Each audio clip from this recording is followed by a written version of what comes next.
गुनाह हो गया है। चारों तरफ से मुसलमानों को घेरा जा रहा है। हमारी मस्जिदों के लाउड स्पीकर बंद हो गया। किसी ने मदद किया हमारी? कोई पार्टी खड़ी हुई हमारे लिए? मस्जिदों के बाहर मस्जिद जब भर जाए तो 2 रकात नमाज पढ़ने के लिए भी मुसलमान मोहताज हो गया है। आप बड़े बड़े मुल्कों में जाइए, रशिया में जाइए, आप अरब कंट्रीज में जाइए, आप दुनिया में हर जगह मस्जिदें भर जाती हैं ना, तो बाहर पुलिस खड़ी होकर लाइन लगवा के नमाज पढ़ाती है। लेकिन मेरे मुल्क में अगर मुसलमान नमाज पढ़ेगा ना, उसे जूते से ठोकर मारा जा रहा है। हालात बहुत खराब है मुल्क के। गाय और बैल के नाम पर लोग मारे जा रहे हैं। सरकार तमाशा देख रही है। रोजाना सुबह से शाम तक सिर्फ ये सरकारें ढूंढती हैं कि कौन सा ऐसा मुद्दा मिले जिसे मुसलमानों को बदनाम करे और हिंदुओं को इकट्ठा करे। मैं 4 बार यहाँ से चुन के आ चुका हूँ। मैं शुक्रगुजार हूँ आप लोगों का।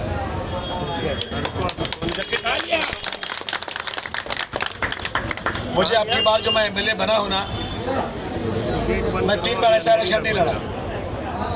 सारे लोग मुझे हराना चाहते हैं।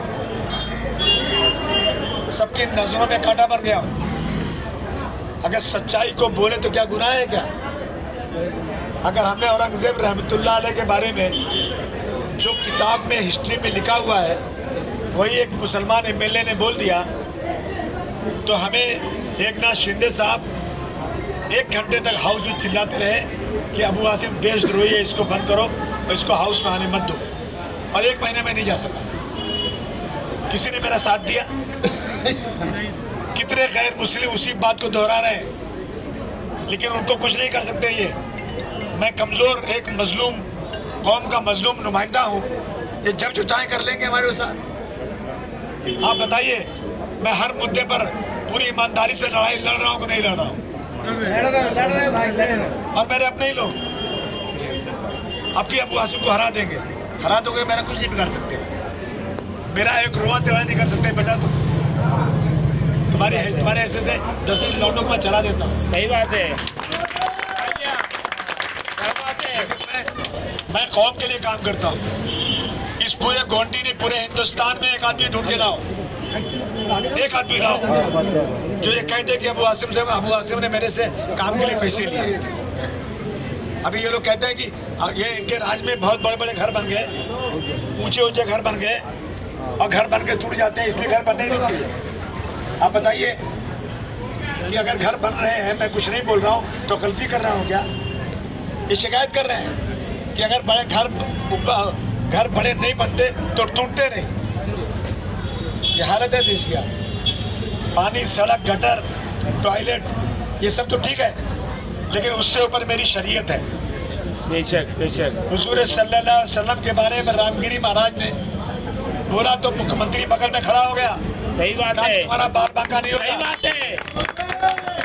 अगर मेरे पास ताकत होती ना, यूपी में ताकत थी हमारे पास। एक आदमी ने बोला था हुजूर सल्लल्लाहु अलैहि वसल्लम के खिलाफ, एक तिवारी ने बोला था, अखिलेश जी ने उसको गुंडा एक्ट में डाल दिया, साल भर अंदर। सही बात है। यहाँ क्या हो रहा है? हमने खड़ा किया उम्मीदवार आपके ताकत के ऊपर, इस उम्मीद के साथ कि मेरे सारे उम्मीदवार चुनकर आ जाए। और मैं सियासत इबादत की तरह करता हूँ। मैं किसी से 1 रुपया लेता नहीं सियासत में। सही बात। एक आया पतंग लेकर के, मेरा तेरा क्या रिश्ता, अरे बोले 40 लाख 50 लाख। मेरा तेरा क्या रिश्ता, मेरा तेरा क्या रिश्ता। और ये आकर के मुझे बदनाम कर रहे हैं। अबे कहाँ राजा भोज, कहाँ गंगू तेली। मैं 4 बार चुन कर आ चुका हूँ, ये एक बार चुन के आते, दोबारा चुन के नहीं आते। हर जगह ये हो रहा है। इंशाल्लाह 5वीं बार भी भाई आप ही इंशाल्लाह। कौन सा कॉलेज बनाया इन्होंने, कौन सा अस्पताल बनाया उन्होंने? मैंने अस्पताल बनाया है छोटा सा, गवर्नमेंट का नहीं, मेरे अपने पैसे का। उसमें रोजाना 1000 लोग 10 रुपए की दवा लेते हैं, 1000। मैंने बनाया है डायलिसिस मशीन, लगाया 50 लोग, किसी गोंडी के 50 लोग रोजाना बिना पैसे के काम करते हैं। 75 हो गए अभी, 1 रुपया किसी को लगता नहीं। हमने लाइब्रेरी बनाया, पूरे महाराष्ट्र में इतनी खूबसूरत लाइब्रेरी हो ना, तो दिखा दो मुझे कहीं। हमने स्किल सेंटर बनाया बच्चों को काम सीखने के लिए। कहते गिनाने का वक्त नहीं है, 15 तारीख को इलेक्शन है। देखिए आपसे गुजारिश है, सरकार कहती है कि अबू आसिम को मुसलमान वोट देता है, अब क्या हम इनको गिराएंगे? इन्होंने बहुत सारे लोगों को भेज दिया लड़ने की, रब की बार आपके हाथ में ला जाए और हार गया ना तो चला जाऊंगा यहाँ से। नहीं जाने नहीं देंगे। सुनो, मेरी सारी सीटें चुनकर नहीं आई ना तो मैं गोंडी को खराबा कर दूंगा। नहीं सब आएगी। मैंने अपनी जिंदगी का सबसे सुनहरा वक्त बगैर किसी से 1 पैसे के लालच के, बगैर किसी से कुछ मांगे हुए, पैरों में सूजन हो जाए, कारोबार पूरा ठप हो जाए, लेकिन मैं हर रोज गोंडिया के लोगों की शिकायतें सुनता हूँ और लोगों को जितनी मदद हो सकती है मेरी जेब से करता हूँ। अगर उसके बाद भी मेरे इलाके की सीटें मुझे नहीं मिले तो फिर मैं समझूंगा कि गोंडी वालों को अबू आसिम की जरूरत नहीं। निराशा नहीं करेंगे, आपको निराशा नहीं करेंगे इंशाल्लाह। मेरा कोई भाई नहीं लड़ रहा, मेरा कोई रिश्तेदार नहीं लड़ रहा, मैं उन्हीं को लड़ा रहा हूँ जिनको समझता हूँ कि ये लोग ईमानदारी से काम करेंगे। और खड़े हैं ये लोग, पूछ लो इनसे किसी से कि किसी से मैंने 1 रुपया मांगा है? किसी से नहीं, किसी मैं मेरा पैसा दे रहा हूँ, मेरा खर्चा क्यों?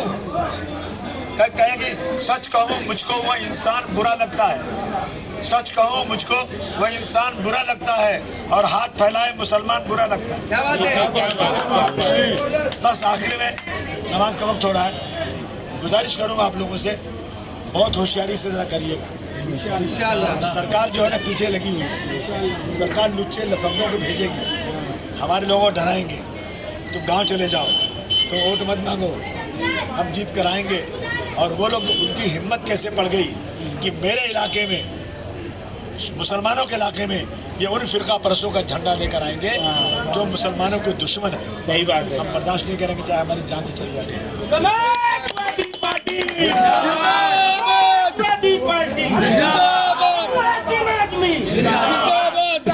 आप लोग जरा चारों तरफ ऐलान करिए, मैं जिस तरह से पहले इज्जत दिया है उसी तरह से साइकिल पलट दीजिएगा। हमने किसी को निकाला नहीं है, हमने किसी को हटाया नहीं है। जिसका रिजर्वेशन नहीं उसको कहाँ से टिकट देंगे? सही बात है। इधर कहाँ से टिकट देंगे? अब वो जो खरीद के लाएंगे आदमी कि भाई ये मेरा नौकर रहेगा, मैं नगर सेवक बनूंगा, इसको पगार दूंगा, ये कॉन्ट्रैक्ट बिजनेस नहीं है, ये ऐसा राजनीति में नहीं होता। बस यही आप लोगों से कहना था। हमें उम्मीद है कि इंशाअल्लाह आप लोग जरूर ख्याल करेंगे।